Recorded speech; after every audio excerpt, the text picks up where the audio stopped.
நம்ம தமிழ் திரைப்படங்கள்ல மகாபிரபுன்னு ஒரு திரைப்படம். அந்த திரைப்படத்துல சரத்குமார், கவுண்டமணி, செந்தில் இவங்கலாம் நடிச்சிருந்திருப்பாங்க. அதுல அந்த படத்துல ஒரு காட்சியில ஒரு நகைச்சுவை காட்சியில அ என்னன்னா, செந்தில் அவங்க வந்து என்னன்னா, "நான் டெரரிஸ்ட் ஆயிட்டேன்" அப்படின்னு சொல்லுவாரு. கவுண்டமணி வந்துட்டு, "என்ன சரச்சுக்கிட்டியா?" அப்படின்னு சொல்லிட்டு அவரு கேட்பாரு. அந்த காட்சியில கூறப்பட்டிருக்கிற அந்த டெரரிஸ்ட்ன்னு சொல்ற தீவிரவாதிகள் அப்படின்னு அந்த நபர்கள் பெரும்பாலும் அவங்க கையாள்ற ஒரு சண்டை யுக்தி அப்படின்னு பார்த்துட்டோம்னா, இந்த பாம்ன்னு சொல்ற வெடிகுண்டு வைக்கிறது தான். அந்த வெடிகுண்டு அப்படிங்கிறது இன்னைக்கு இருக்கிற காலகட்டத்தில எலக்ட்ரானிக் பாம்ன்னு சொல்ற மாதிரி, அதாவது மின்னணு வெடிகுண்டு அப்படிங்கிற அளவுக்கு மாறி இருக்குது.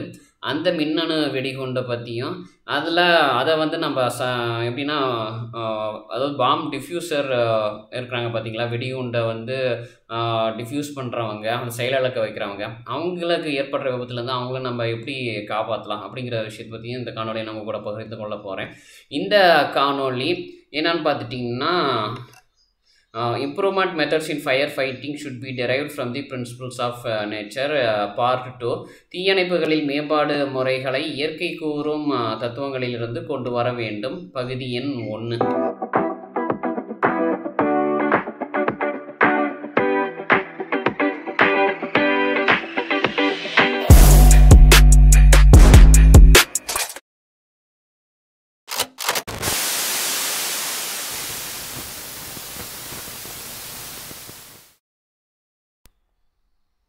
அனைத்து பண்பட்ட நல்லுள்ளங்களுக்கும் என்னுடைய இனிய பணிவான நல்வணக்கங்கள். இந்த காணொளியில் நான் உங்கள் கூட பகிர்ந்து கொள்ள போகிற ஒரு முக்கியமான விஷயம், அதுவும் எந்த தலைப்புக்கு உட்பட்டதுன்னு பார்த்துட்டோம்னா, improvement of fire fighting methods should be derived from the principles of nature. அதனுடைய பார்ட் 2. இதில் என்னென்னா, அதாவது நம்ம ஒரு தீ விபத்தாக இருக்கட்டும், அல்லது தீ விபத்து மாதிரி, அல்லது தீ விபத்துக்கு இணையான எந்த ஒரு விபத்தாக இருக்கட்டும், அந்த ஒரு விபத்தை நாம் என்ன பண்ணணும்னா, நம்ம இயற்கை கூறும் தத்துவங்கள் மூலமாக அது கொடுக்குற நமக்கு தத்துவங்கள் வழியாக நம்ம என்ன பண்ணணும்னா, அந்த விபத்துக்களை தடுக்கிறதுக்கு அல்லது அதை முறியடிக்கிறதுக்கு நம்ம ஒரு புது புது திட்டங்கள் யோசனைகள் நம்ம கொண்டு வரணும். அந்த ஒரு விஷயத்தில் தான் என்னென்னா, இந்த பார்ட்டில் இந்த பகுதி 2ல் நான் சொல்ல போகிறது எதை பற்றினதுன்னா, இப்போ இன்றைக்கி டெரரிஸ்ட்னு சொல்லக்கூடிய நம்ம அண்டை நாடு எல்லாருமே வெளிப்படையாகவே சொல்கிறாங்க, உலகம் முழுக்க பாகிஸ்தான் தான் ஒரு தீவிரவாத நாடு, அவங்க தீவிரவாதிகளை வளர்த்து இருக்கிறாங்க, தீவிரவாதத்தை உற்பத்தி பண்ணுறாங்க அப்படின்ட்டு. அப்படிப்பட்ட அந்த தீவிரவாதம் இன்றைக்கி அவங்க கையில் எடுத்துருக்கிற ஆயுதத்தை வளர்ச்சி அடைஞ்ச விதம் எந்த விதம்னு பார்த்துட்டோம்னா, இந்த எலக்ட்ரானிக் பாம்ஸ் அப்படிங்கிறது தான். இந்த காணொலியில் நான் உங்கள் கூட பகிர்ந்து கொள்ள போகிற இந்த விஷயம் எப்படின்னா, இப்போ ப்ராக்டிக்கலாக இது வந்து என்னால் வந்து ஒரு சோதனை பண்ணி பார்க்க முடியாது. அதனால் இது நம்ம இந்தியன் கவர்மெண்ட்கிட்ட நான் இந்த கான்செப்டை நான் வந்து இந்த காணொலி மூலமாக நான் வந்து அவங்ககிட்ட ஒப்படைச்சிட்றேன். ஸோ இதுக்குரிய டெஸ்டிங்கு, அப்புறம் என்ன அனலைஸ் மெத்தட்ஸ் எல்லாமே வந்து இந்தியன் கவர்மெண்ட்டு செக் பண்ணி பார்த்து இது என்ன ரிசல்ட் வருது அப்படிங்கிறது நீங்கள் ஏதாவது ஒரு என்ன சொல்கிறேன் யூடியூப் சேனல் மூலமாக தெரியப்படுத்துங்கன்னு அதில் நான் பார்த்துக்கிறேன். அப்போ இந்த ஒரு விஷயத்தில் இந்த தீவிரவாதிங்க பண்ணுற இந்த பாம் அப்படிங்கிற, ஏன்னா முன்னே என்ன பண்ணிகிட்டு இருந்தாங்கன்னா, ஒரு நாட்டு வெடிகுண்டுலாம் நம்ம கேள்விப்பட்டிருப்போம். என்னென்னமோ மருந்தெல்லாம் போட்டு அது ஒரு உருண்டை மாதிரி பிடிச்சி தூக்கி வீசி வெடிச்சிட்டு இருந்தாங்க. அப்புறம் எப்போ ஆல்ஃப்ரட் நோபல் அப்படிங்கிறவர் இந்த டைட்டானியமோ என்னமோ ஒரு பெயரில் ஒரு பாம் தயாரிப்பார். அவர் தயாரித்து அதில் நிறைய அது எதுக்காக அப்போ பயன்படுத்தினாங்கன்னா, சுரங்கம் அமைக்கிறதுக்கு அந்த வெடித்து சுரங்கம் தயார் பண்ணுறதுக்கு அப்போ பயன்படுத்தினாங்க. அது மாதிரி கிணறு வெட்டுறதுக்கு, அப்புறம் இன்னும் வெவ்வேறு பயன்பாடுகளுக்கு அது பயன்பட்டுச்சு. அதனால நிறைய விற்று நிறைய காசு பணம் சம்பாரித்து உலகம் முழுக்க அவர் என்ன பண்ணியிருப்பார்னா, நோபல் ப்ரைஸ் அப்படிங்கிறது ஒன்று கொண்டு வந்திருப்பார். அது இன்றைக்கி வேறு விதமாக அமெரிக்காவுக்கு சாதகமாக போயிட்டுருக்குது. அதை நம்ம இன்னொரு காணொலியில் நம்ம பார்ப்போம். இந்த ஒரு விஷயத்தில் இந்த வெடி பொருள் அப்படிங்கிறத இன்றைக்கி என்ன ஒரு விஷயத்தில் கொண்டு வந்திருக்காங்க அப்படின்னா, எலக்ட்ரானிக் பாம் அப்படின்னு சொல்லி மின்னணு வெடிகுண்டோடைய இதில் கொண்டாந்து விட்டுருக்குறாங்க. என்னுடைய குழுவில் இருந்தவங்க தொடர்ந்து ஒரு 3 மாதத்துலேருந்து ஒரு 6 மாதமாக இதையே வந்து பிடிச்சி நோண்டிகிட்டே கிடந்தாங்க. இதை பற்றி சொல்லுங்கள் இதில் மாற்றம் வரணும். நிறையா மக்கள் இறந்து போகிறத விட அந்த பாம்பை டிஃப்யூஸ் பண்ணி போகிறவங்க, செயலிழக்கிறதுக்காக போகிறவங்க, அந்த பாம் டிடெக்டிங் அண்டு டிஃப்யூசிங் இதில் ஃபீல்டில் ஒர்க் பண்ணுறவங்க கால்களை இழக்கிறாங்க, கைகளை இழக்கிறாங்க, அவங்க இன்னொன்று உயிரையே விடுறாங்க. அவங்க குடும்பம்லாம் வந்து நடுத்தருவுக்கு வருது, அவர் ஆதரவு இல்லாமல் போயிடுது. இப்படியெல்லாம் வந்து அந்த துறையில் இருக்கிறவங்க பயத்தில் ஒரு உயிரை கையில் பிடிச்சிட்டு அதில் பணிபுரிகிறாங்க அப்படின்னு சொல்லி அது ஒரு 6 மாதம் கிட்ட என்கிட்ட சொல்லிகிட்டே இருந்தாங்க. எனக்கு இது என்னப்பா, இது எப்படிப்பா நான் போய் கண்டுபிடிக்கிறது? நான் அதுக்காக நான் என்ன பண்ணுறது, டெரரிஸ்ட்டு போய் கேட்டால் தான் அது முழுசாக தெரியும்னு நான் இப்போ சொல்லிகிட்டு இருந்த நேரத்தில் சீனா ஒரு சார்ஜரை வந்து அறிமுகப்படுத்தினாங்க. அது என்ன சார்ஜுன்னு நிறைய பேருக்கு தெரியுமா தெரியாதா என்னமோ தெரியல. ஆனால் இந்த ஐஸ்வர்யா மோகன் அப்படிங்கிறவங்க அதை பற்றின தகவல்களை அவங்களுடைய காணொலியில் கொடுத்தாங்க. அவங்களுடைய காணொலியில் கொடுத்ததுக்கப்புறம் அது என்ன புதுசாக இருக்குது, ஒரு வித்தியாசமாக இருக்குது. அது ஏதோ என்ன சொல்கிறது, யுரேனியம் தோரியம் மாதிரியான ஒரு ரேடியன்ஸ்னு சொல்லக்கூடிய அந்த கதிர்வீச்சு தன்மை கொண்ட ஒரு பொருளால் அந்த ஒரு சார்ஜரை வந்து தயார் பண்ணியிருக்கிறதாவும், அது என்ன சார்ஜர்னு பார்த்துட்டிங்கன்னா மொபைல் சார்ஜர் தான். அந்த சார்ஜரை அந்த ஒரு கதிரியக்கம் தன்மை கொண்ட பொருளால் செய்யப்பட்டிருந்ததாகவும் அது தோல்வி அடைஞ்சிருந்ததாகவும் சொன்னாங்க. அப்போ அதை பற்றி நான் எடுத்து பார்க்கும்போது அந்த ஒரு விஷயம் எனக்கு என்ன புரிஞ்சுது அப்படின்னா, இப்போ கதிர்வீச்சு தன்மை கொண்ட இயற்கையாகவே கதிர்வீச்சு திறன் கொண்ட இந்த யுரேனியம் தோரியம் போன்ற ஒரு என்ன சொல்கிறேன்னா கனிம பொருட்கள் அதுக்குள்ளார ஒரு பொட்டன்ஷியல் எனர்ஜி இருக்குது. அந்த பொட்டன்ஷியல் எனர்ஜியை வச்சு தான் என்ன பண்ணியிருக்காங்கன்னா, இவனுக்கு 5 ரூபா நாணயம், யார், சீனா நாடு ஒரு 5 ரூபா நாணயம் இவ்வளோ சின்னதாக தான் இருக்கும். அந்த 5 ரூபா நாணயத்துன்னு, அது நம்ம நாட்டினுடைய 5 ரூபா நாணயம், நீங்கள் சீனானுடைய கரன்சிக்கு போயிடாதீங்க. அந்த 5 ரூபா நாணயத்தினுடைய அளவில் தான் அந்த சார்ஜரே இருக்கும். அந்த சார்ஜரை வச்சு நம்ம ஆயுசு முழுக்க சார்ஜ் போட்டுகிட்டே இருக்கலாம்னு சொன்னாங்க. அப்போ அவ்வளோ பொட்டன்ஷியல் எனர்ஜி, அவ்வளோ வோல்டேஜ் நேச்சுராகவே அந்த என்ன சொல்கிறது அந்த கனிமுன்னு நம்ம தமிழில் சொல்கிற மாதிரி அந்த மினரலுக்கு இருக்குதா அப்படிங்கிற ஒரு யோசனை வந்தது. அதை நான் போய் மைண்டில் வச்சுக்கிட்டேன். அப்புறம் இப்போ அதுக்கடுத்ததாக தொடர்ந்து ஒரு 6 மாதமாக போட்டு குறைஞ்சிக்கிட்டே இருந்தாங்கன்னு சொன்னேன் பார்த்தீங்களா. அப்போ அந்த எலக்ட்ரானிக் பாம்பு பற்றின எனக்கு கிடைச்ச அது வெளி உலகத்தில் கிடைக்கிற தகவலை வச்சு நான் பார்த்தபோது என்ன பண்ணியிருக்காங்க அப்படின்னா, அதாவது ஒரு ரீசார்ஜபிள் பேட்டரி மாட்டிடுறாங்க. அதுக்கப்புறம் என்ன பண்ணியிருக்காங்கன்னா, அந்த ரீசார்ஜ் பேட்டரியிலேருந்து சில கனெக்ஷன்ஸை கொண்டு போய் இந்த பாம்னு சொல்லக்கூடிய அந்த ரேடியன்ஸ் சொல்கிற அந்த கதிரியக்கத்தன்மை கதிர்வீச்சு திறன் கொண்ட இயற்கையாக கதிர்வீச்சை ஏற்படுத்தக்கூடிய திறன் கொண்ட அந்த யுரேனியம் தோரியம் மாதிரியான மினரல்ஸை ஒரு இடத்துல ஒரு ஃபில் பண்ணி வச்சிடுறாங்க. ஃபில் பண்ணி வச்சதுக்கப்புறம் என்னாச்சுன்னா, இந்த பேட்டரியில் வந்து ரீசார்ஜ்டு பேட்டரியிலேருந்து சப்ளை போயிட்டே இருக்குது. ஏன்னா ஆல்ரெடி அந்த மினரல்ஸில் அந்த கனிமத்தில் ஒரு இயற்கையாகவே ஒரு பொட்டன்ஷியல் எனர்ஜி இருக்குது. அதில் இந்த பேட்டரியினுடைய சப்ளை போயிட்டே இருக்குது. அந்த பேட்டரியினுடைய சப்ளை, அதாவது அதுவும் இந்த பேட்டரியும் ரீசார்ஜ் பண்ணக்கூடியது, மறுபடியும் நம்ம சார்ஜ் பண்ணிக்கலாம்னு வச்சுக்கோங்களேன். அது அப்போ என்ன ஆகுதுன்னா, அந்த பேட்டரியில் வந்து வோல்டேஜோடைய அளவு அதிகமாக இருக்கிற மாதிரி, அந்த கரண்ட்டோட வேலையை அதிகமாக இருக்கிற மாதிரி, இதில் வந்து அதுக்கு தகுந்த மாதிரி ஃபில் பண்ணுற அந்த அளவு அந்த கனிமத்தை ஃபில் பண்ணி வச்சுருக்கிறாங்க. இதுலேருந்து சப்ளை போகவும் இது ஒரு குறிப்பிட்ட டைம் வரைக்கும் அதுக்கு சப்ளை போகிற மாதிரி செட் பண்ணிவிட்டு, அந்த சப்ளை ஒரு டைம் மேலே இந்த சப்ளை பேட்டரியில் இருக்கிறது இறங்கினதுக்கப்புறம் அதில் ஃபில் ஆகிருக்கு பார்த்தீங்களா அந்த சப்ளை, அது திரும்ப வந்து டிஸ்சார்ஜ் ஆகிறதுக்கு வழி இல்லாமல் என்ன ஆகுதுன்னா, அந்த ஒரு பொட்டன்ஷியல் எனர்ஜியை உள்ள ஸ்டோர் ஆனது எல்லாம் ஒரு இதில் வெடித்து செதறுது. அதுதான் அந்த டைம் இவங்க செட் பண்ணிடுறாங்க. அந்த டைம் வந்து இவங்க செட் பண்ணும்போது என்னென்னா, இந்த டைமில் இந்த பேட்டரியிலேருந்து சப்ளையை ஆன் பண்ணி விட்டாச்சு, இவ்வளோ நேரத்தில் அது வெடிச்சிடும். அந்த டைம் தான் வந்து ஒரு 5 நிமிஷம் 10 நிமிஷம்னு வச்சுக்கோங்களேன். அப்போ அதில் என்ன பண்ணியிருப்பாங்கன்னா, தேவையில்லாமல் நிறையா ஒயர்கள்லாம் லூப் மாதிரி கொடுத்துருப்பாங்க.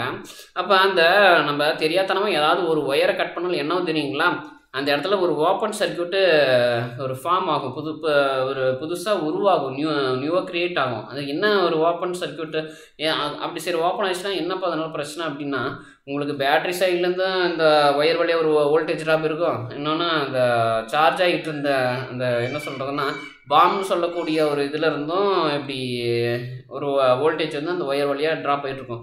அப்போ நம்ம பாம் டிஃப்யூஸ் பண்ணுறவங்களால என்ன பண்ண முடியாது அப்படின்னா, அது கரெக்டாக எக்ஸாக்ட் ஏதாவது தெரியாதனமாக ஒரு ஒயரை கட் பண்ணாலும் அது வெடிச்சு போயிடும். உடனே இமீடியட்டாக அந்த ஓப்பன் சர்க்கியூட்டு ஓப்பன் ஆகி டக்குன்னு அந்த பொட்டன்ஷியல் எனர்ஜி வெளியில் வரதுக்கு இது பண்ணி ஒரு ஃபோர்ஸ் க்ரியேட் ஆகி அது என்ன ஒன்றா வெடிக்க ஆரம்பிச்சிடும். நம்ம பேட்டரியிலையும் ஏறக்குறைய இதே மாதிரியான ஒரு வித்தியாசம் தான்.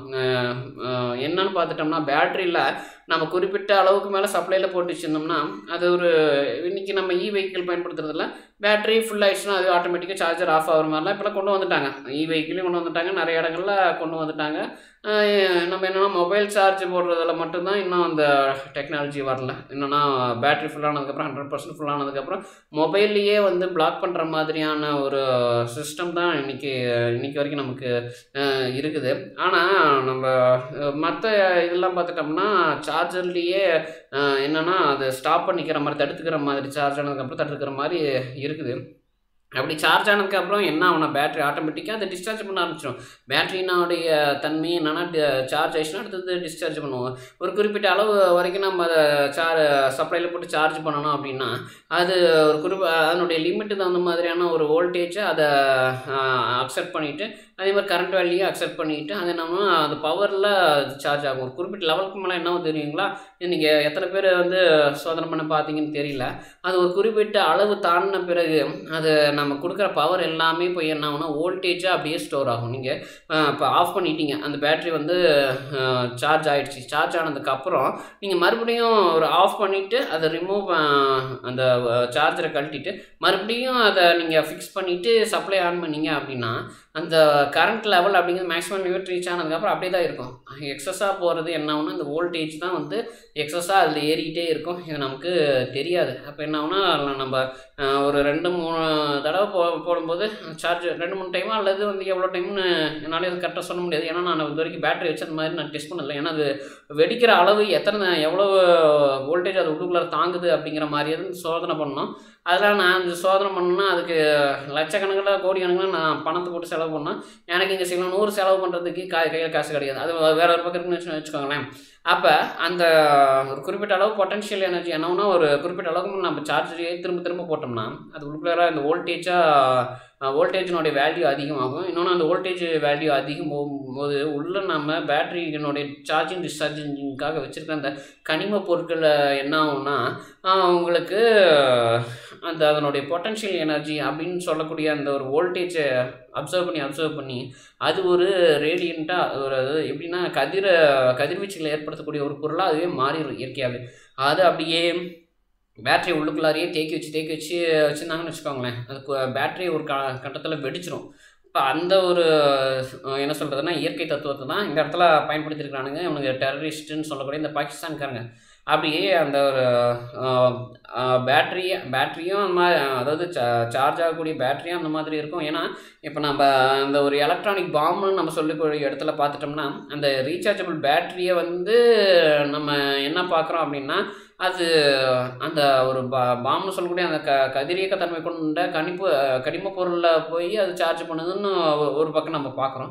இன்னொரு பக்கம் பார்த்துட்டோம்னா அந்த ஒரு இதில் இருந்து அந்த கனிம பொருள்லேருந்து கதிரியக்கம் தன்மை கொண்ட பொருள் இருந்து நமக்கு பேட்டரி சார்ஜ் ஆகுது அப்படிங்கிற மாதிரி தான் நம்ம எடுத்துக்க வேண்டியதாக இருக்குது. ஏன்னா இது ரெண்டுக்கும் இடையில ஒரு பொட்டன்ஷியல் என்ன சொல்கிறதுனா பொட்டன்ஷியல் எனர்ஜி ஷேரிங் இருக்குது.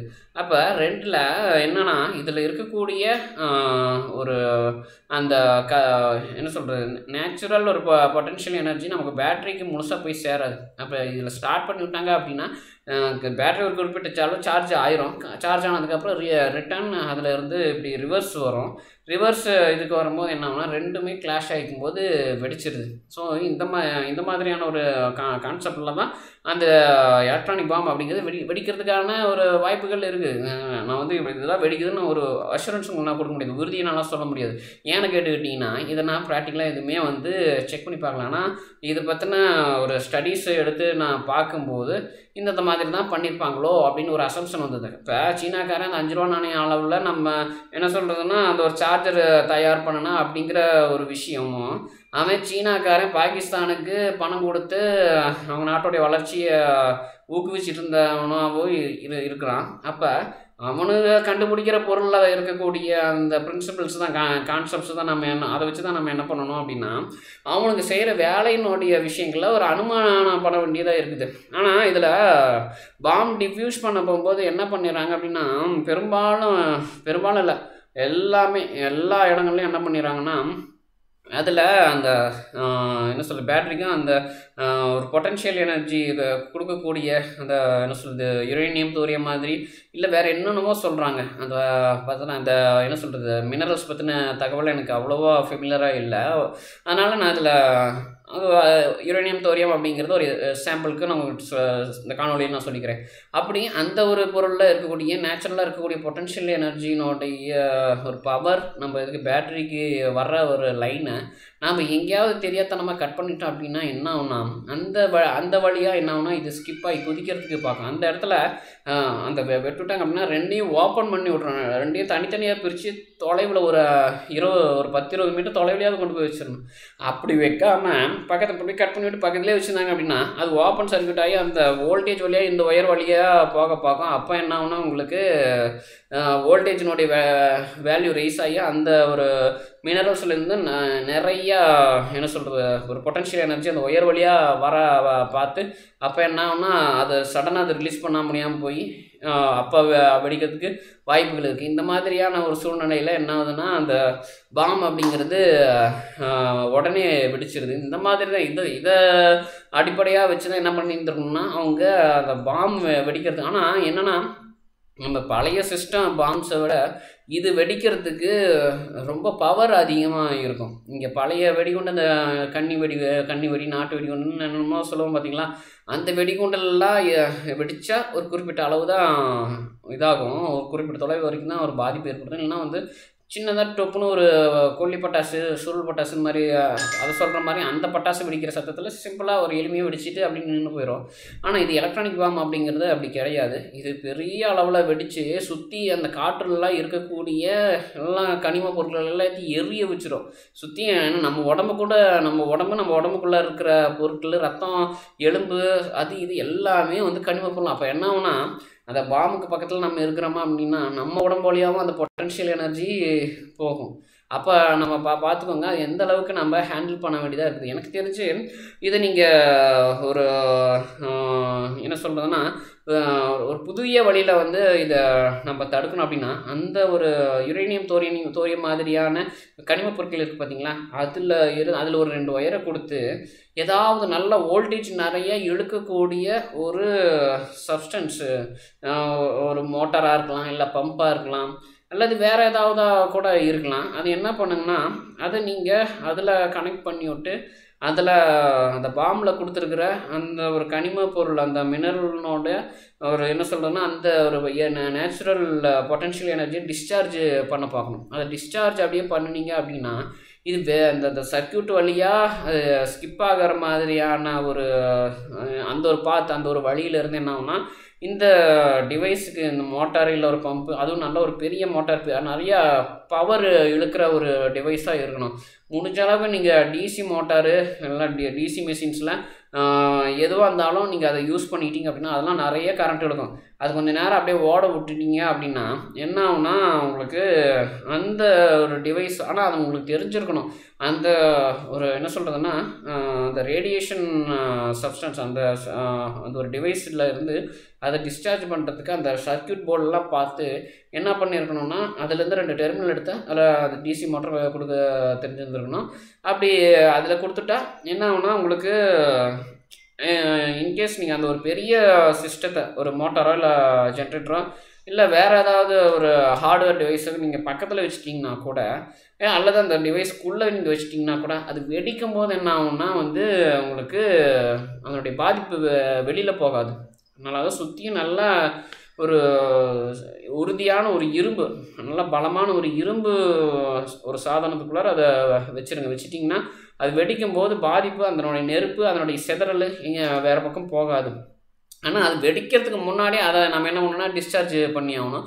அந்த பேட்டரிக்கும் இதுக்கும் கனெக்ஷன் ஏதோ கொடுத்துருப்பாங்க. இப்போ அந்த பேட்டரியில் இருக்கிற கனெக்ஷன் என்ன பண்ணணும்னா அதை நம்ம ப்ராப்பராக வந்து ரிமூவ் பண்ணணும். ஏன்னா அந்த பேட்ரி தான் வந்து பேட்ரி தான் பெரும்பாலும் வெடிக்க போகிறது. ஏன்னா அந்த பொட்டன்ஷியல் எனர்ஜி ஒரு அளவுக்கு மேலே தாங்காமல் அந்த ஒரு அளவுக்கு அதிகமான வோல்டேஜ் அது பாஸ் ஆகும்போது அந்த பேட்ரி வெடிச்சிடும். பேட்ரி வெடிக்கும் போது என்ன ஆகுனா பயங்கர ஒரு ஃபயர் ஒரு வெப்பமும் அது வெடிக்கிறது மட்டும் இல்லை அது வெடிக்கிறதுனா அது வெடித்து அது சுற்றி இருக்கிற இதெல்லாத்தையும் காற்றா இருக்கட்டும், தண்ணியாக இல்லை ஒரு மினரல்ஸ் ஏதாவது ஒரு லிக்விடாக இருக்கட்டும், இல்லை கேஸாக இருக்கட்டும், இல்லை சாலிடாக இருக்கட்டும், மனசு உடம்பாக இருக்கட்டும், எதுவாக இருந்தாலும் அத்தனை இது மூலமாக அவ்வளோ வோல்டேஜ் நம்ம ஃப்ளோ ஆகிற மாதிரி. இப்போ நம்ம ஹை வோல்டேஜ் சிஸ்டம்லாம் இப்போ டிரான்ஸ்மிஷன் லைனே எடுத்துகிட்டோம்னு வச்சுக்கோங்களேன். அதுக்கு ஒரு குறிப்பிட்ட டிஸ்டன்ஸ் அதனுடைய இடத்துல இருந்து அது ஒரு குறிப்பிட்ட தொலைவு வரைக்கும் என்ன ஆகுனா அந்த வோல்டேஜ் பாஸ் ஆகிட்டே இருக்கும். அதுக்குள்ளே நம்ம நுழைஞ்சிட்டோம் அப்படின்னா நம்ம உடம்பு வழியாகவும் எப்படி அது ஃப்ளோ ஆகி நம்ம உடம்பை அப்படி கருகடிக்கிறதோ அதே மாதிரி தான் இந்த ஒரு கதிரியக்க தன்மை கொண்ட பொருள்னால் ஏற்படுறது. அதனால் இதை ஜாக்கிரதையாக கையாளணும்னு நான் இந்த காணொலி மூலமாக நான் இந்தியன் கவர்மெண்ட்கிட்ட கேட்டுக்கிறேன். இன்னொன்று, இந்த மாதிரியான ஒரு பாம் சிஸ்டத்தை வேறு நிறைய வழிகள் இருக்குது. ஆனால் அது எல்லாமே ஆபத்தான வழிகள் தான். ஆனால் எனக்கு தெரிஞ்சு அதில் இருக்கக்கூடிய ஒருவேளை அதில் இருக்கக்கூடிய அந்த பொட்டென்ஷியல் எனர்ஜி ரொம்ப அதிகமானதாக இருந்ததுன்னா வேறு ஒரு பெரிய பேட்டரியே பக்கத்தில் கொண்டாந்து அந்த பேட்டரி சார்ஜ் போட்டு நீங்கள் அதில் அந்த எனர்ஜியை வந்து அதில் ட்ரான்ஸ்ஃபர் பண்ணிடுங்க. பட் அதில் எப்படி அந்த எனர்ஜியை நம்ம ட்ரான்ஸ்ஃபர் பண்ணலாம், எப்படி வந்து நடைமுறையில் அந்த ஒரு சிஸ்டத்தை அவங்க மேனுஃபேக்சர் பண்ணுறாங்க, க்ரியேட் பண்ணுறாங்க. ஸோ அதை நம்ம எப்படி அதில் இருக்கக்கூடிய அந்த அதாவது கதிரியக்கத்தன்மை கொண்ட அந்த யுரேனியம் தோரியம் மாதிரியான பொருளினுடைய பொட்டன்ஷியல் எனர்ஜியை நம்ம எப்படி இன்னொரு இதுக்கு மாற்றுறது, எப்படி அந்த 5 ரூபா நாணய சைஸில் சீனா அந்த சார்ஜர் கண்டுபிடிச்சாங்க. அந்த சார்ஜர் கண்டுபிடிச்சாங்கன்னா அதில் டிஸ்சார்ஜ் ஆகுதுன்னா அப்போ அதை என்றைக்கு வேணாலும் வெடிக்கலாங்கிற ஆபத்து இருக்கிறது தான். ஆனால் அந்த வெடிக்கிற ஆபத்து இருக்கக்கூடிய அந்த ஒரு சார்ஜரை நம்ம ஓப்பன் பண்ணி அதை நம்ம ஃபுல்லாக செக் பண்ணி பார்க்கணும். செக் பண்ணி பார்த்துட்டு அதுக்கப்புறம் அந்த பாம் தயாரிக்கிற விஷயத்தெல்லாம் கொஞ்சம் கான்சன்ட்ரேட் பண்ணி என்ன பண்ணணும்னா அதில் இருக்கக்கூடிய நம்ம பொருளை நம்ம எப்படி ஒரு ஸ்மூத்தாக ஹேண்டில் பண்ணுறது. ஏன்னா நம்ம பாம் டிஃப்யூசர்ஸை பொறுத்த வரைக்கும் பார்த்துட்டோம்னா போவாங்க, அவங்க எல்லாம் சர்க்யூட் அனலைஸ் பண்ணியிருப்பாங்க. எங்கேயாவது ஒரு இடத்துல கட் பண்ணி விட்டாங்க அப்படின்னா அந்த லைன் கரெக்டாக பார்த்து கட் பண்ணணும். லைனை கரெக்டாக பார்த்து கட் பண்ணிட்டாங்கன்னா அந்த பேட்டரிக்கும் இதுக்கும் இந்த யுரேனியம் தோரியம் மாதிரியான ஒரு கதிரியக்க பொருளுக்கும் இடையில இருக்கிற ஒரு கனெக்ஷன் கட் ஆகிடுச்சுன்னா அது கரெக்டாக கட் ஆகிடுச்சுன்னா அது அந்த சார்ஜிங்க்கு போகிற அந்த சப்ளை லைன் டிஸ்கனெக்ட் ஆகிரும். அதாவது அதில் பாசிட்டிவும் டிஸ்கனெக்ட் பண்ணணும், நெகட்டிவும் டிஸ்கனெக்ட் பண்ணணும்.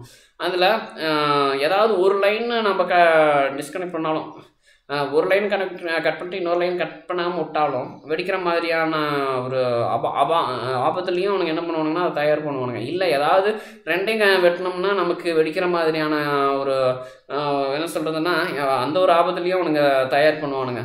இப்படியே மாறி மாறி நம்மளைய என்ன பண்ணுவானுங்கன்னா இது கொஞ்சம் குழப்பி விடுவானுங்க. ஆனால் நம்ம என்ன பண்ணோம்னா அது சரியாக பார்த்து அதில் இருக்கக்கூடிய எனர்ஜியை நம்ம என்ன பண்ணோம்னா அதை ட்ரான்ஸ்ஃபர் பண்ணிடணும். அந்த ஒரு இடத்துலேருந்து அந்த பாம்னுடைய சர்க்யூட்டில் இருந்து அந்த பாமாக இருக்கக்கூடிய சர்க்யூட்லேருந்து வேற ஒரு இடத்துக்கு ஒரு பேட்டரிக்கோ இல்லை ஒரு மோட்டாரோ இல்லை ஒரு ஜென்ரேட்டருக்கோ அதை நம்ம என்ன பண்ணிடணும் ட்ரான்ஸ்ஃபர் பண்ணிட்டோம் அப்படின்னா அந்த இடம் எம்டி ஆகிடுச்சுன்னா அது பாமாக வந்து ரியாக்ட் ஆகாது. நார்மல் என்ன சொல்கிறது ஒரு யூஸ்லெஸ் ஒரு எம்டி சர்க்யூட் மாதிரி தான் இருக்கும். அப்படி இந்த காணொளி மூலமாக நான் நிறைவு பண்ணிக்கிறேன். இன்னொன்று, இந்த பாமில் டிஃப்யூஸ் பண்ணுற டைம் அதை செயலிழக்கிற நேரத்தில் ஈடுபடும் போது நான் முன்ன சொன்ன மாதிரி தான் சுற்றி காற்றோட்டம் இருந்தாலும் என்னன்னா அந்த காற்று மூலமாக நமக்கு அது வெடிக்கும்போது தீ பரவறதுக்கு வாய்ப்பு இருக்குது. இன்னொன்று, பக்கத்தில் இருக்கக்கூடிய அந்த டிஃப்யூசர் செயலிழக்க வந்த அந்த ஆஃபீஸர் அந்த என்ன சொல்கிறது அந்த செக்ஷன் அந்த பிரிவு அந்த துறையை சேர்ந்தவங்க பாதிக்கப்படுறதுக்கும் வாய்ப்பு இருக்குது. ஆனால் அந்த நேரத்தில் நம்ம என்ன பண்ணணும்னா அந்த பாம் அப்படிங்கிறத ஒரு வேக்குமான ஒரு ரூம் இல்லைன்னா வந்து ஏரியாவில் வச்சு நம்ம என்ன பண்ணணும்னா அதை டிஃப்யூஸ் பண்ணணும்னு நான் கேட்டுக்கிறேன். ஏன்னா அதை டிஃப்யூஸ் பண்ணும்போது என்ன ஆகுன்னு பார்த்துட்டிங்கன்னா நான் சுற்றியும் என்னென்ன காற்று இருக்குது அதில் எப்படி எரியுங்கிறதெல்லாம் பார்த்துட்டு தான் என்ன பண்ணுறாங்கன்னா அதை டிசைனே பண்ணுறானுங்க இந்த உனக்கு டெரரிஸ்ட்டுங்க.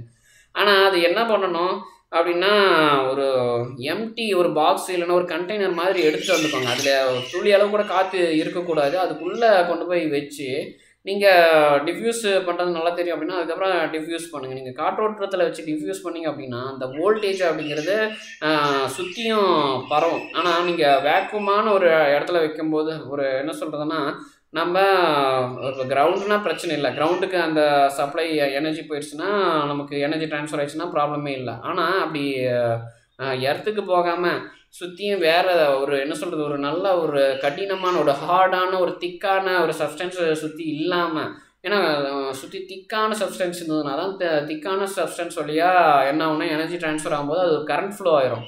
ஆனால் திக்கான சப்ஸ்டன்ஸ் இல்லாமல் நீங்கள் வந்து ரொம்ப தின்னான சப்ஸ்டன்ஸ், ரொம்ப மெலிசான சப்ஸ்டன்ஸ் பொருளை ஏதாவது கொண்டு போய் வைக்கிறீங்கன்னு வச்சுக்கோங்க, நல்ல ஒல்லியான ஆள் இல்லை வேறு என்ன சொல்கிறது ஒரு மெலிசான இவ்வளோ இவ்வளோ ஒரு கையளவு மொத்தத்தில் ஒரு கண்டெய்னர் மாதிரி வச்சுக்கோங்களேன், அது ஒரு இரும்பால் செஞ்ச கண்டெய்னர் அப்படின்னா அந்த சப்ஸ்டன்ஸ் வழியாக ஃப்ளோ ஆகிறது என்ன ஆக ஆரம்பிக்குன்னு நீங்கள் பார்த்துட்டிங்கன்னா வோல்டேஜ் நிறையா ஃப்ளோ ஆகும். ஏன்னா நம்ம ஏசி பவர் வந்து நம்ம டிரான்ஸ்மிட் பண்ணும்போது ரொம்ப தின்னான கண்டக்டர் யூஸ் பண்ணுவோம். அதுவே டிசி சப்ளை வந்து நம்ம ட்ரான்ஸ்ஃபர் பண்ணும்போது திக்கான கண்டக்டர் நம்ம யூஸ் பண்ண வேண்டியதாக இருக்கும். ஸோ பாம்பு நீங்கள் டிஃப்யூஸ் பண்ணுறதுனாலும் அதை நீங்கள் வைக்க வேண்டிய ஒரு கண்டெய்னர் அல்லது ஒரு எதுக்குள்ளார வச்சு நீங்கள் அதை டிஃப்யூஸ் பண்ணோம் அப்படின்னா நீங்கள் அல்லது ஒரு அந்த இதுக்குள்ளே கொண்டு போய் வச்சாவே வந்து உங்களுக்கு அது ஆட்டோமேட்டிக்காக இழந்துடணும், அது வந்து நான் ரியாக்ட் ஆகிடணும் அப்படின்னு நீங்கள் நினச்சிங்கன்னா நல்லா ஒரு திக்கான ஒரு ஸ்கொயரோ இல்லை ரெக்டாங்கிளோ இல்லை ஒரு சர்க்கிளோ அது அதனுடைய சைஸ் ஒரு இப்போ எப்படின்னா ஒரு கட்டடம் கூட நீங்கள் வச்சுக்கலாம். ஒரு கட்டடத்துக்குள்ளார நீங்கள் கட்டடம் கூட அது வந்து ஒரு என்ன சொல்கிறதுன்னா ஒரு இன்சுலேஷனான டைப்பாக இருக்கும். ஆனால் நீங்கள் இந்த ஒரு ஹார்டான ஒரு என்ன சொல்கிறது ஒரு அயனோ இல்லை ஒரு காப்பரோ அல்லது வேறு ஏதாவது ஒரு கண்டக்டிங் மெட்டீரியலாக இருக்கணும். கண்டக்டிங் மெட்டீரியலாக இருந்தால் தான் அது என்ன ஆகுனா அந்த இடத்துல வெடிக்குது அப்படின்னா அதனுடைய எனர்ஜி ஒரு ஃபயராக கன்வெர்ட் ஆகிறதுல விட அது ஒரு எனர்ஜி அந்த ஒரு ஹார்டான ஒரு சர்க்கிளோ இல்லை ஸ்கொயரோ அல்லது ரெக்டாங்கிள் டைப்போ என்ன ஒரு டைப்போ இருக்கட்டும் என்ன சொல்கிறது அந்த ஒரு கண்டெய்னரு அதில் என்ன ஆகுனா அதுக்குள்ளார நம்ம இந்த பாம்பை வச்சு அதை நம்ம எர்த் பண்ணிடணும். எர்த் பண்ணிட்டோம்னா என்ன ஆகுனா அதுக்குள்ளார இருக்கிற அந்த கதிரியக்க பொருளினுடைய பொட்டன்ஷியல் எனர்ஜி ஃபுல்லாக உங்களுக்கு கிரவுண்ட் ஆயிரும். கிரவுண்ட் ஆகிடுச்சு அப்படின்னா அதன் பிறகு என்ன ஆகாது அப்படின்னா அது வெடிக்கிறதோ அல்லது வெடிக்காமல் போகிறதோ நம்ம நடக்கிறதுக்கு வாய்ப்பு இருக்குது. ஆனால் என்ன ஆகுனா அது வெடித்தா கூட எந்த பாதிப்பு இருக்காது. வெடித்தாலும் அதனுடைய எனர்ஜி கிரவுண்ட் ஆயிரும், வெடிக்கலினாலும் எனர்ஜி கிரவுண்ட் ஆயிரும். இன்னொன்று பாதி வெடித்தாலும் இல்லை கால்வாசி வெடித்தாலும் எவ்வளோ வெடித்தாலும் என்ன ஆகுனா அது கரெக்டாக கிரவுண்ட் ஆயிரும். இது எல்லாமே இப்போ நான் சொன்னதெல்லாம் நான் ஒரு தியரட்டிக்கலாக நான் அனலைஸ் பண்ணினது தான். ஏன்னா அப்போ இந்த மாதிரி பாம்பு பற்றின ஒரு ரிசர்ச் இல்லை அனலைஸ்லாம் யாராலையும் வந்து இன்றைக்கி ப்ராக்டிக்கலாக நம்மளால் எடுத்து பண்ண முடியாது. அது பண்ணுறதுனா வந்து ஒரு டெரரிசம் ஆயிரும். கண்டிப்பாக நான் சொல்கிறேன். என்னோடய டீமில் ஆனால் இது டார்ச்சர் பண்ணாங்க. இதை பற்றி ஏதாவது ஒரு பாயிண்ட் ஒரு க்ளூவாவது கொடுங்க, நம்ம இந்தியன் கவர்மெண்ட் அதை பார்த்துக்கிட்டோம். இதை பார்த்துட்டு ஒரு மற்ற நாடுகளுக்கு நட்பு நாடுகள் அப்புறம் இன்னும் நிறைய நாடுகளுக்கு ஒரு நம்பிக்கை கொடுத்தாங்க அப்படின்னா நாளைக்கு இந்த மாதிரி ஒரு வெடி விபத்து ஏற்பட போது டெரரிஸ்ட் பாம்பு வச்சுருக்காங்க அந்த பிரச்சனை இந்த பிரச்சனை இந்த பையனும் வந்தாலும் அது என்ன ஆகுனா இந்த மாதிரி ஒரு சொல்யூஷன் என்ன சொல்கிறதுனா கன்க்ளூஷன் இருக்குது. ஸோ அதை ஃபாலோ பண்ணிக்குவாங்க. நம்ம உயருக்கு எந்த பிரச்சனையும் வராது. நம்ம எங்கே போனாலும் நம்ம போகிற இடத்துல இந்த பாம்பு வச்சா கூட அந்த பாம்பை எடுத்து கொண்டு போய் ஒரு கண்டெய்னர் சொல்கிற மாதிரி ஒரு திக்கான கண்டெய்னரில் வச்சு அதை டிஃப்யூஸ் பண்ணிடுவாங்க. இல்லைன்னா அதனுடைய பொட்டன்ஷியல் எனர்ஜியை டிஸ்சார்ஜ் பண்ணிவிட்டு என்ன பண்ணுவாங்கன்னா அந்த பாம்பை நான் ரியாக்ட் பண்ண வச்சுருவாங்க, செயலிழக்க வச்சுருவாங்க. அப்போ என்ன ஆகுதுன்னா நம்ம உயிருக்கு எந்த பாதிப்பு வராது அப்படின்னா. ஆனால் இப்போ நான் சொல்லியிருக்கிற இந்த காணொலி சொல்லியிருக்கிற இந்த ஒரு மையக்கருவானது இந்த விஷயமான அந்த தியரட்டிக்கலான ஒரு அனலைசிஸுங்கிறது எந்த அளவுக்கு நம்ம இந்தியன் கவர்மெண்ட் அதை ப்ராக்டிக்கலாக அதை டெஸ்ட் பண்ணி பார்த்து அது கரெக்டாக கொண்டு வராங்களோ அதில் தான் வந்து நம்மளுடைய சக்ஸஸ் இருக்குது, நம்ம வெற்றி இருக்குன்னு இந்த காணொலியை வந்து நான் நிறைவு பண்ணிக்கிறேன். இந்த காணொலி பெரும்பாலும் என்ன சொல்கிறதுன்னா நான் நிறைய மக்களால் புரிஞ்சிக்கவே முடியாது. ஏன்னா அவங்களுக்கு இன்றைக்கி இருக்கிற எலக்ட்ரானிக் பாம்பு பற்றின ஒரு அதனுடைய பிரின்சிபலை அந்த ஒரு டெஃபினிஷனுக்கு வந்து அண்டர்ஸ்டாண்ட் பண்ணிக்கிற அளவுக்கு நாலேஜ் இல்லை. அதுவும் நான் இந்த காணொலியை நான் என்ன பண்ணுறேன்னா நான் வந்து யாருக்கும் பரிந்துரைக்கலை. நீங்கள் இதை பார்க்குறவங்க யார்கிட்டையும் இதை பற்றி பேச வேண்டாம், நீங்களாக செல்ஃப் அனலைசிஸ் பண்ணி பாருங்கள். அப்படி பண்ணிச்சு உங்களுக்கு ஓகே ஆயிடுச்சு, இது வந்து வேறு சிஸ்டம் இருக்குது, வேறு ஒரு மெத்தட் இருக்குது, வேறு ஒரு டெக்னாலஜி இருக்குது, இல்லை பிரின்சிபல் இருக்குது, டெஃபினேஷன் இருக்குது, கான்செப்ட் இருக்குது அப்படின்னாலும் நீங்கள் மறக்காமல் உங்களுடைய தனிப்பட்ட விதத்தில் அதை பதிவு பண்ணுங்கள். வேறு யாருக்கிட்டையும் அதை வந்து நீங்கள் ஷேர் பண்ணிக்க வேண்டாம். ஏன்னா எப்படினாலும் நம்ம இன்றைக்கி வெடிபொருள் என்ன சொல்கிறது பாம்பு அப்படிங்கிறதெல்லாம் நம்ம பெரும்பாலும் எல்லாம் கைவிட்டாச்சு. என்ன சொல்கிற எவ்வளோ டெரரிஸ்ட் குரூப்லாம் இருந்தது, அதெல்லாம் இன்றைக்கி குறைஞ்சிருக்குது. பட் இருந்தாலும் இந்த மாதிரியான ஒரு சூழ்நிலையில் நம்ம கவர்மெண்ட்டுக்கு ஒரு சப்போர்ட்டாக இந்த மாதிரியான ஒரு தியரட்டிக்கல் அனாலிசிஸ்லாம் நம்ம பண்ண வேண்டியதாக இருக்குது. ஸோ இது நீங்கள் எப்படி எடுக்கிறீங்க அப்படிங்கிறத நீங்களே யோசிச்சு பாருங்கள். ஒரு பாம் ஒர்க் பண்ணுற ஒரு பிரின்சிபலில் இல்லாத ஒரு கான்செப்டில். ஸோ அது நீங்கள் புரிஞ்சுக்கிட்டிங்கன்னா கண்டிப்பாக நீங்களும் வந்து என்ன பண்ணலான்னா உங்களுடைய கருத்துக்களையும் தெரியப்படுத்தலாம். இது நீங்கள் ஷேர் பண்ணாலும் சரி, அல்லது நீங்கள் ஷேர் பண்ணுறீங்கன்னா கொஞ்சம் பார்த்து கவனமாக ஷேர் பண்ணுங்கள். இந்த யார் பார்க்கணும் யார் பார்க்கக்கூடாது அப்படிங்கிறத. அப்படி எனக்கு தெரிஞ்ச ஒரு 70 இயர்ஸ் இல்லைன்னா எபோவ் 70 இயர்ஸ் இருக்கிற பீப்புள் இந்த வீடியோவை பார்க்குறது நல்லது. அதுக்கு கீழே இருக்கிறவங்க நீங்கள் பார்க்குறது உங்களுக்கு எனக்கு தெரிஞ்சு புரியாது. ஏன்னா இது யூஸ்லெஸ்ஸாக தான், உபயோகமற்றதாக தான் இருக்கும்னு நான் சொல்லிக்கிறேன். பிடிச்சிருந்ததுன்னா லைக் பண்ணுங்கள். சப்ஸ்கிரைபராக ஆக விரும்பணும்னு நினைக்கிறவங்க, ஆனால் அடுத்தடுத்தது வெவ்வேறான இதுக்கு என்ன சொல்கிறது, ஒரு மைய கருத்தில் ஒரு நல்ல விஷயத்துக்கு நான் கொடுக்கக்கூடிய காணொலி உங்களுக்கு பார்க்கணுன்னு விருப்பம் இருந்ததுன்னா அதுக்காக நீங்கள் இப்போ இந்த காணொலி பார்க்கும்போது பிடிச்சிருந்ததுன்னா நீங்கள் சப்ஸ்கிரைப் பண்ணிக்கோங்க. நன்றி, வணக்கம்.